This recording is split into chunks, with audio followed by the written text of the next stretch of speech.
সন্ধেবেলা 200 মুড়ি আর একটা বাদামের প্যাকেট কিনে বাড়িতে ঢোকার সময় আবার সুবল সামন্তর ভুরুটা কুঁচকে গেল। ধুবড়ি কালীবাড়ির ঠিক উল্টো দিকের বাড়িটা ওনার। সেই ছোটবেলা থেকে দেখে আসছেন ছায়াঘন ছোট্ট একটু জায়গা, ভাঙা মন্দির চত্বর, একটা তুলসী মঞ্চ আর মায়ের বিগ্রহ। চোখ দুটো সাদা সাদা, গোল গোল, এক হাতে চকচক করছে খাড়া, আর এক হাতে বড়া ভয় মুদ্রা।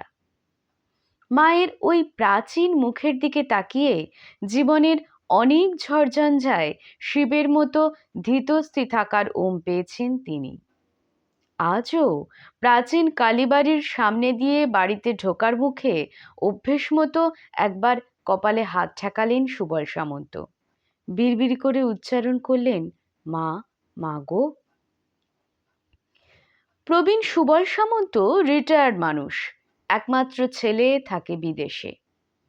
মাঝে মাঝে ভিডিও কল করে ছেলে, বৌমা, 5 বছরের নাতনির মুখ দেখেন।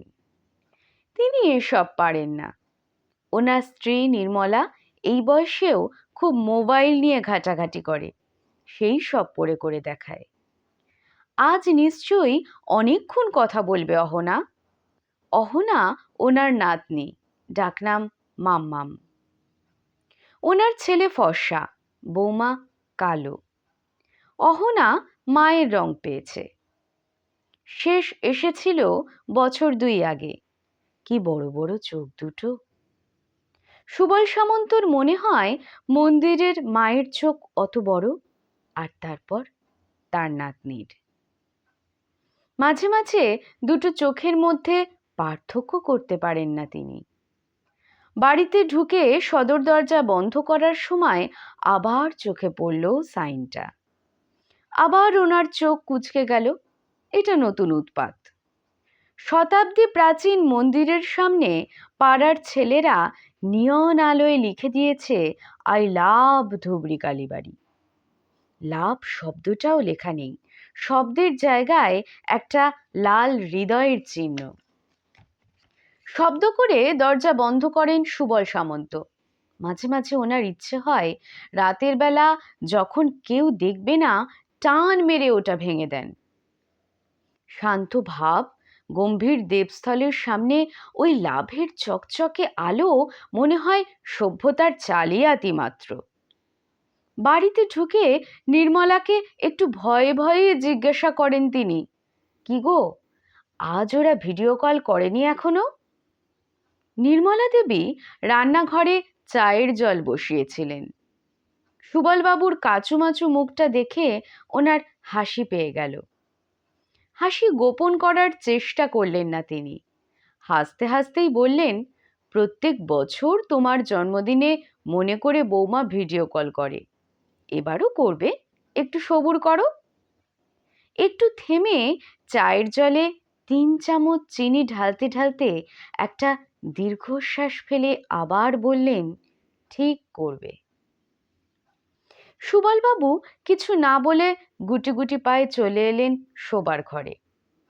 আলমারি থেকে পাট ভাঙা সাদা পাঞ্জাবিটা আজ বের করেছিলেন অনেক দিন পর। একবার ভাবলেন খুলে ফেলেন, তারপর কি মনে হতে বিছানায় বসলেন একটুখানি। মন্দির থেকে সন্ধ্যা আরতির ঘণ্টার শব্দ আসছে। একটা শব্দ হতে দরজার দিকে তাকিয়ে দেখলেন নির্মলা দেবী চায়ের কাপ হাতে দাঁড়িয়ে আছেন। ওনার মুখে দুষ্টু হাসি। ওই হাসিটুকুর রেশ ধরেই সুবলবাবু ব্যগ্র গলায় বলে উঠলেন, মাম্মাম ভিডিও কল করেছে? নির্মলা দেবী চায়ের কাপটা বিছানার পাশের টেবিলে রাখতে রাখতে বললেন, আরো ভালো গো, এই দেখো। বলে সুবলবাবুর পাশে ঘনিষ্ঠ হয়ে বসে নির্মলা দেবী ফেসবুক খুললেন। সুবলবাবু চশমা খুলে রেখেছিলেন, আবার পড়ে নিলেন।